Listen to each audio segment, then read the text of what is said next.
আমার দেহ মাঝে মিশে যাও না তুমি, একই দেহ নিয়ে যাব তুমি আমি।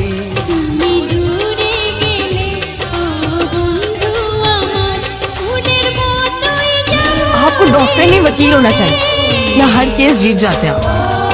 फिलहाल तो एक केस जीतना है।